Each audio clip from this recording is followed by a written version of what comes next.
Hi hello guys, welcome to our channel. இன்றைக்கி வந்து பார்த்திங்கன்னா சிக்கன் பிரியாணி எப்படி செய்கிறதாங்க பார்க்க போகிறோம். சிக்கன் ஃபஸ்ட்டு வாங்கிட்டு வந்தாச்சு. அதை நல்லா வந்து பார்த்திங்கன்னா க்ளீன் பண்ணியாச்சு. வாட்டரில் வாஷ் பண்ணிவிட்டு க்ளீன் பண்ணிட்டு பிரியாணிக்கு தனியாக அப்புறம் கபாப்புக்கு தனியாக எடுத்து வச்சுக்கிட்டோம். குக்கரை அடுப்பில் வச்சுக்கிட்டு பார்த்துக்கோங்க, 7 ஸ்பூன் அளவுக்கு ஆயில், சமையல் எண்ணெய், அதுக்கப்புறமா நல்லெண்ணெய் 1 ஸ்பூனு, நெய் 1 ஸ்பூன், எண்ணெய் காஞ்சோன்னே கடுகு, அப்புறம் ஸ்பைசஸ், பட்டை, லவங்கம், பிரிஞ்சி இலை, மொக்கு அந்த இதெல்லாம் சேர்த்துட்டு அதுக்கப்புறமா கொத்தமல்லி, கருவேப்பிலை, புதினா ஒரு கைப்பிடி அளவு, 10 பல் பூண்டை வந்து நச்சு இதில் சேர்த்துருக்கோம். ஓகேங்களா. இது நல்லா ஃப்ரை ஆன உடனே ஓகேங்களா 4லேருந்து 5 பெரிய வெங்காயத்தை இந்த மாதிரி நீல வாக்கில் ஸ்லைஸ் பண்ணியிருக்கோம். அதையும் போட்டு நல்லா ஃப்ரை பண்ணிக்கிறோம். இது ஃப்ரை ஆன உடனே ரொம்ப ஃப்ரை பண்ண வேணாம், கொஞ்சம் கிளறினோடனே 3 தக்காளி அதையும் போட்டு பண்ணிவிட்டு 1 ஸ்பூன் அளவுக்கு இஞ்சி பூண்டு பேஸ்ட் எல்லாம் கலந்துட்டு இப்போ தக்காளி ஆனியன் எல்லாம் மசிஞ்சு வர அளவுக்கு நம்ம வந்து நல்லா ஃப்ரை பண்ணிக்கணும். பாருங்கள், நல்லா வதங்கி வந்துருச்சு, எண்ணெய் பிரிஞ்சு.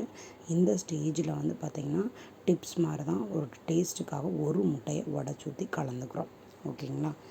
இது வந்து டிப்பு. இந்த மாதிரி செஞ்சு பாருங்கள், சூப்பராக இருக்கும். அப்புறம் நல்லா கலந்த பிறகு பிரியாணிக்குன்னு எடுத்து வச்சுருக்க அந்த சிக்கனை வந்து ஆட் பண்ணிக்கிறோம். ஆட் பண்ணிவிட்டு அதையும் நல்லா ஒரு பிரட்டிடுங்க. ஆனியன், தக்காளி, முட்டை எல்லாம் மிக்ஸ் ஆகிற மாதிரி பிரட்டிடுங்க.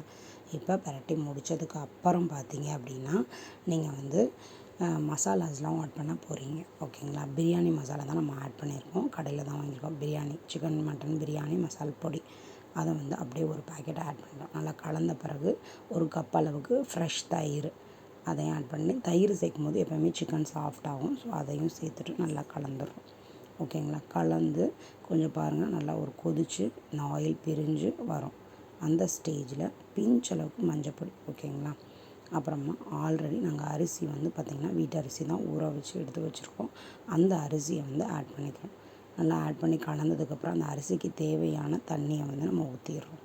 ஊற்றி அடியில் ஒட்டாத அளவுக்கு எல்லாத்தையும் கலந்து விட்டு உப்பு இதெல்லாம் செக் பண்ணதுக்கப்புறம் கொஞ்சம் காரம் கம்மியாக இருக்க மாதிரி இருக்குது, அதனால் தனி மிளகாய் தூள் வந்து கொஞ்சம் சேர்த்துக்கிறோம்.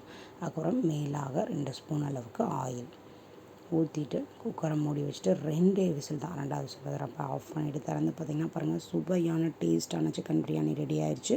நீங்களும் செஞ்சு பார்த்துட்டு எப்படி இருக்குன்னு சொல்லுங்கள். தேங்க்யூ ஃபார் வாட்சிங்.